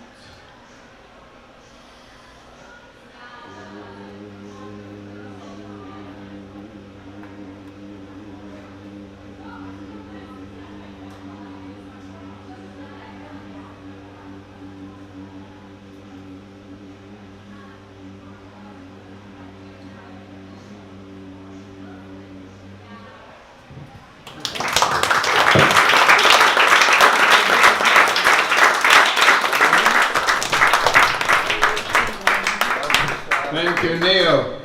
So we've got about 15 minutes left. Unfortunately, we're not going to be able to get everybody in who may have brought a poem. I'm going to go alphabetical, and if you have a poem, come on up.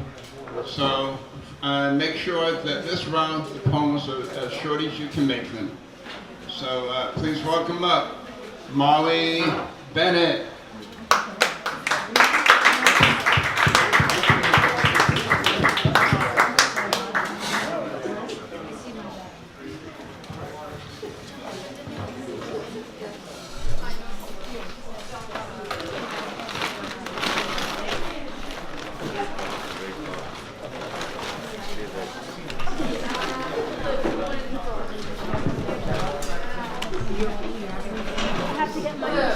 This is another dream poem. It's called All is Still. The dream. A high school auditorium, raucous with students, electric. A teacher tries to unorder the chaos. Unheard, she gives up. Sudden quiet. Everyone sits down. The show starts. On stage, a boy plays a large, translucent, light green kazoo. The music is strangely wonderful. The skit begins. It's called Grandma Has a Sweet Tooth. After much confusion, a teacup flops down. The cup is tied to the saucer by a string. Thunderous applause. We wake.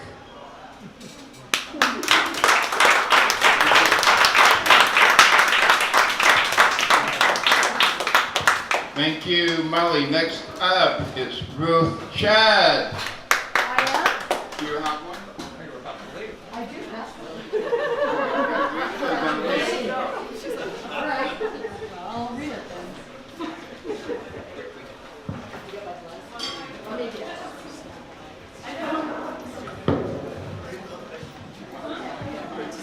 Stay in the light.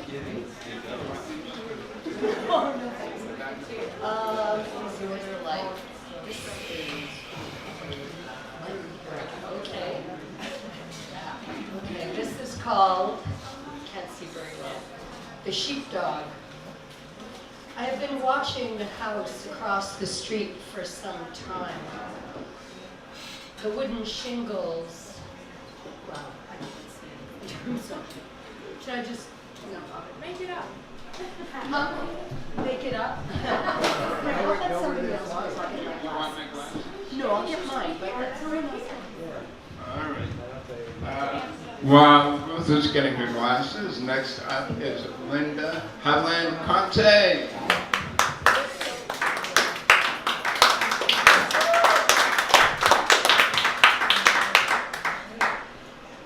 Do you ever just hate all your poems? When somebody publishes one and it's like, oh yeah, that was pretty good. Somehow that happens sometimes.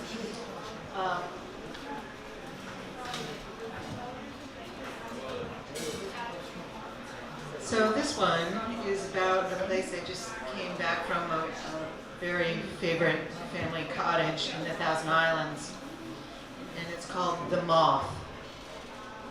It entered as soon as I opened the screen door and fluttered in behind my bed and rested on the wall there, more restful than I. It was a small white visitor to our family cottage with a head shaped like a Robin Hood cap. The next night, it was there on the ceiling, turning brown. It was the spirit of my mother, watching while my daughter tried the old face powders, still in the drawer, still smelling sweet, and none of us willing to toss them. Celia tipped one cheekbone to the mirror, then the other, the way her grandmother would, when putting on my face for cocktails or checking her hat for the symphony. Later, the moth watched from the bureau where I'd sniffed from my grandmother's glass perfume bottles long ago. The next night, the moth joined us for bedtime reading in the children's room. Last night, it was by the sink when I went to brush my teeth for bed. It was a giant among the multitudes of lesser moths gathered by the nightlight. The jutting head like one of Mom's crazy hats and large dark eyes worried me a little, though it was now very still, its wings turning to powder.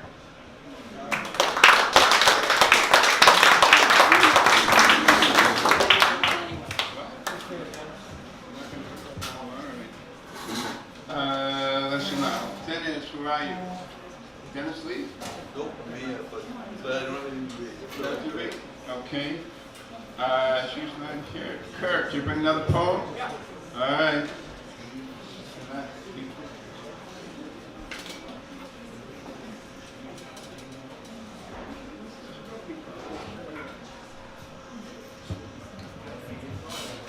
All right, let's have a big hand for me.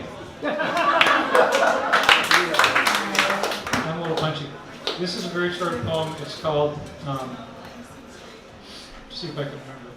It's called The Latest Findings, and it was inspired by the fact that every now and then, increasingly it seems to me, things that we once took for granted, I did growing up, Pluto is a planet, etc. So all of a sudden something can come up and, oh, it turns out, oh, never mind. In fact, something else is discovered. So that's sort of the genesis of this. So this is The Latest Findings. The universe is neither expanding nor contracting, but simply hanging out, doing its thing. Matter is composed of particles so incredibly small, experts are unable even to postulate their existence. We're all put on Earth for a reason, which is to walk around and ask each other why we're here. How many angels can dance on the head of a pin? It depends. If ballroom dancing, 18. If clogging, 4. Thank you.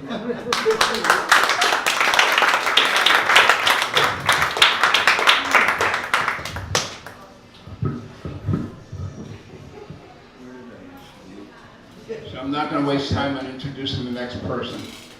So anyway, so you'll have to excuse me if I'm being rude. Okay, excuse you. Anyway, this is with apologies to Emily Dickinson. I think most of you know I'm nobody. Who are you? Yep. Okay. So, okay, my poem is titled, I Think That I Am Somebody. I think that I am somebody, perhaps you're somebody too. That at least will make the pair of us. No need to fear that we may stand out. Perhaps it's their choice to be anonymous. They shouldn't have cause to be jealous. Everyone should have at least an outside chance to join the ranks of somebodies, even if by happenstance. However, that another circumstance might become another form of anonymous. Might as well accept we may be somebodies. Let the dice show 7-11 or any which way. We may remain in place the entire day and be big frogs in smallish ponds. We don't have to declaim our names. The throng should be able to sort it out. If not, we may have to accept a modicum of fame from a somewhat indulgent admiring dog.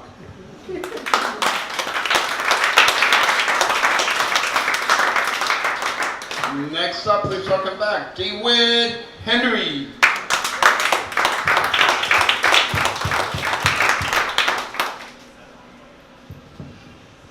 So what do you think of when you hear the word rank? Smell. Anything else? Military. Rank. Military, not a military. Okay. Scuzzy. Rank would be stank or stink. Well, you're a little ahead of me. Let's see where I take it. Lilies that fester smell far worse than weeds, the poet writes, warning that aristocrats who sink like Falstaff to self-indulgence, villainy, and cowardice are more offensive than peasants who lack their opportunities and breeding. Macbeth agrees. If you're not in the worst rank of manhood, say it. Likewise, Dante with his hierarchy of sins and sinners, and even William Empson. If W.H. has festered, that at least makes him a lily, and at least not a star. If he is not a lily, he is in less danger of festering. From private to general, military ranks confer authority and duty. Festering is cause for being demoted, stripped of rank, cashiered. Unions have their rank and file, led by elected officers. When officers clash with management, they order members out on strike.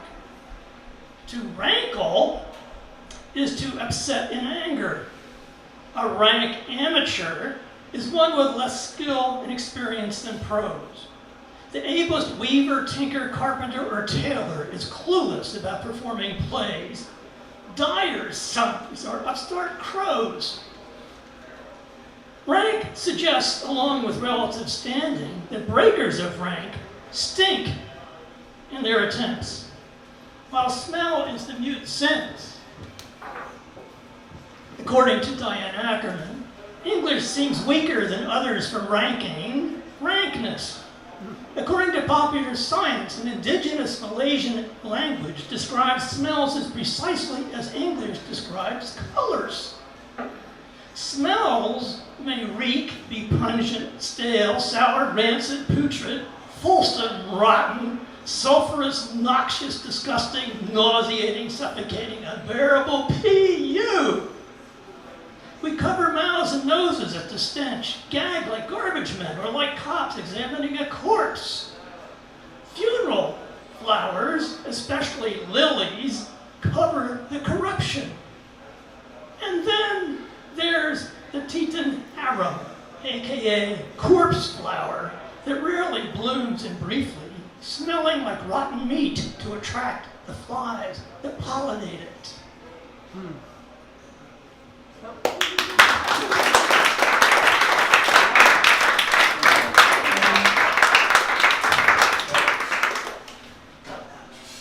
Who's next up? Nothing? Nothing? Okay.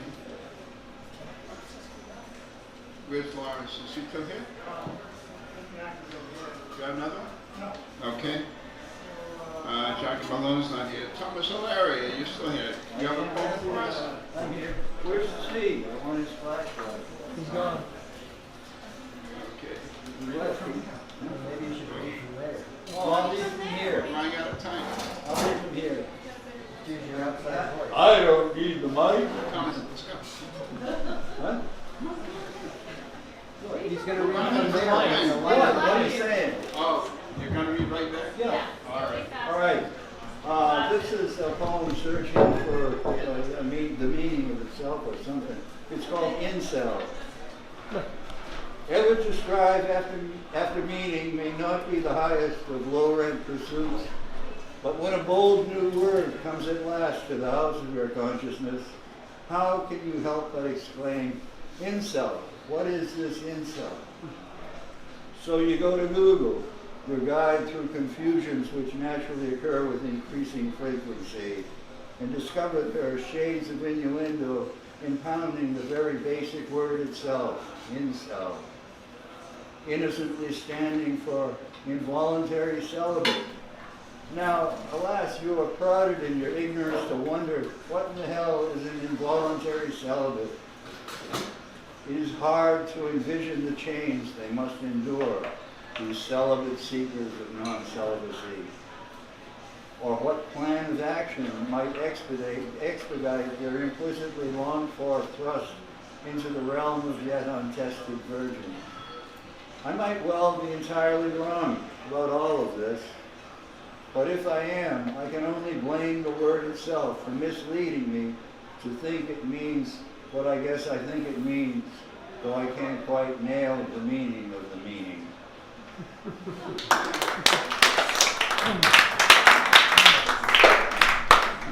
Sarah? Schumacher? Okay.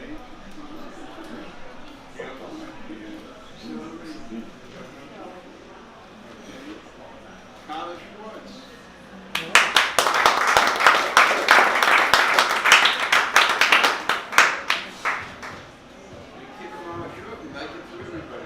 Okay, this is pretty short. It's called Holocaust Remembrance.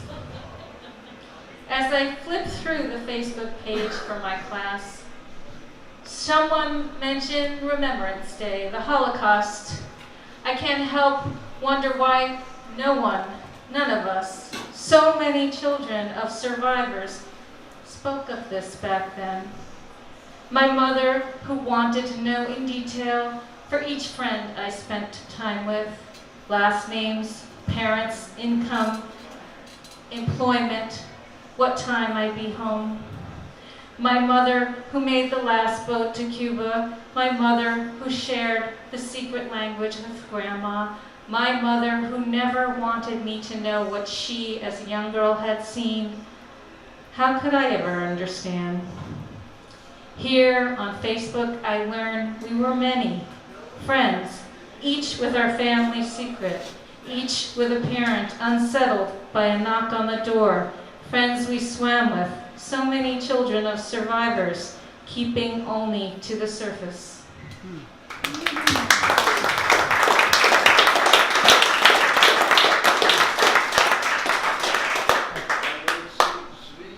I don't see wood smelling. Priscilla Turner.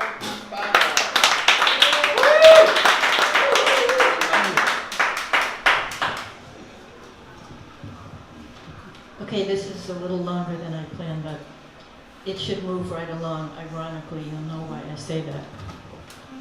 It's called Bumper to Bumper. It's a pantoum. We're on the road, the traffic slowed, an endless stream of man's machines. The GPS is on a break. Bumper to bumper, we'll be late. An endless stream of man's machines, semis, vans, and SUVs are bumper to bumper. It's getting late. In Durango, Kia, Civic, Escape. Semis, vans, and SUVs, bumper stickers tell it all. On Durango, Kia, Civic, Escape. Up in his cab, this guy's sitting tall, and bumper stickers tell it all. How am I driving? And live free. Up in his cab, this guy's sitting tall. NRA and Jesus loves me. How am I driving? And live free. At a standstill, going nowhere. NRA and Jesus loves me. No help now, it's democratic. At a standstill, going nowhere. Here comes a Bernie and a Hillary. No help now, it's democratic. We're all boxed in, House-ocratic. Here comes a Bernie and a Hillary. We're stuck too long, this is getting old.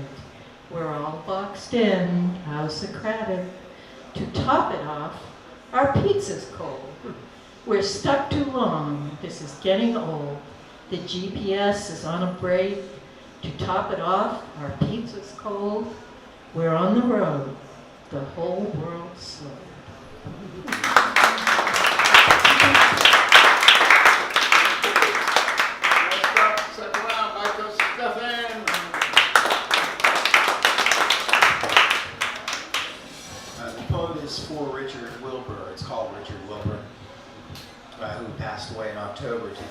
2018. It was in autumn, in the time of leaves. Persephone was pining home for Hades. As ants stored up, cricket poured out their lives, and pumpkins glowed around the neighborhoods. All things appropriate, death a charade. As winds undress the undesired boughs, the western light impatient, the poet laid his head back in his pillow and closed his eyes.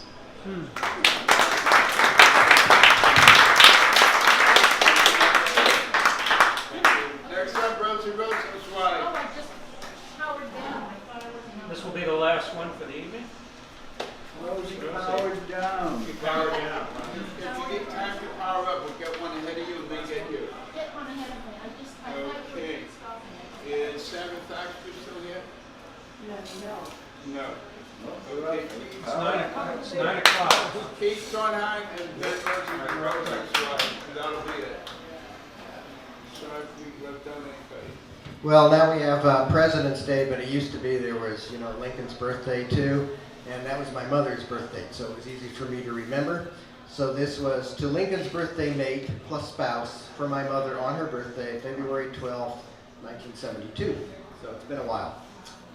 Here's to the smiling faces of you two, the first smiling faces that I knew.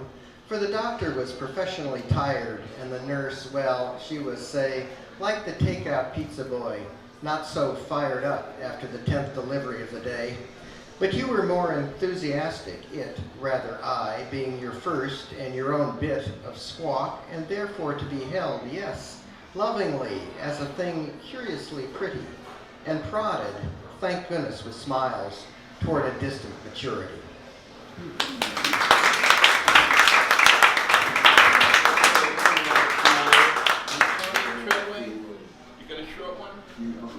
Oh, I'm sorry, Rosie Rosen's wife. Sorry. Rosie, it's going to be a short one. Oh, I could make it I'll be very fast and then Okay. Sorry. Just for one time. Sure. This started out as a contribution to the first Jewish egalitarian prayer book in the United States, but this got critiqued by my Brandeis group, so this is the next one. I miss the dreams. This is sometimes said at graveside. I miss the dreams you meant to me, a softer, unaccented voice without the exclamation of drama at the slightest probe events, less pressure to leap at startling request, the memory of my toddler self hiding underneath the bed. This was no game of hide and seek, just the natural search for reason, an escape from Shoah memories. That's it.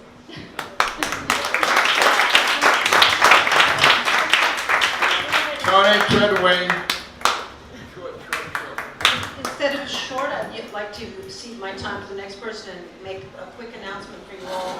I'll put this with Dan Bouchard's list so that you know when the dates are. The Powell River Poets at the Newburyport Public Library are having a kind of great run the next 3 months. Please come. It's lovely weather up there. It's Saturday afternoon at 3, so you can go to a nice restaurant or walk along the waterfront, whatever you want. Go to the beach. September 11th, it's our founder, Rina P. Espaillat, who at 87 has just published 2 hefty collections this year and has a 3rd book coming. And Angela Alimo O'Donnell out of Fordham, if you know her, she's terrific. On October 12th, David Mason and his spouse, Callie Conan Davies, are coming from Tasmania. I believe they've also got a gig at Bunker Hill Community College a couple days later. So David Mason is the poetry advisor at the Hudson Review. If you know his essays, I don't know if you know his poems, but you used to learn them. And then on November 9th, we are celebrating Edna St. Vincent Millay, a kind of local girl up there, and Kathy Chandler's coming down from up by Montreal. So we're really pleased and very excited about these 3. So do come. Paulette, very short one? Very short one? I have a short one, a sonnet. What? No, it's quick.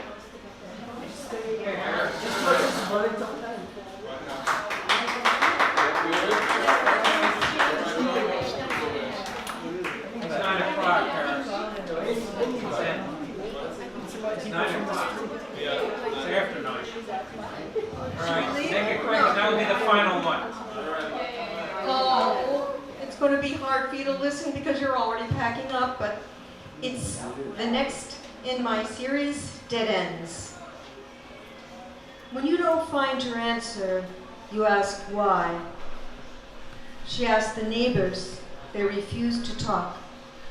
Unlike with former projects she had researched, published by the Chome Historical Journal, searching for evidence of oversight, she found some names of newborns, babies, toddlers in the health inspector's bold report.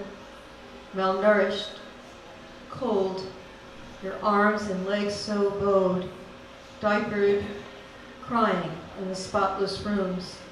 Yet no death certificates, while new children's names replaced the old. Where were they? She compared her list to children buried in the local cemetery. None were there, not one, nor in the family plots.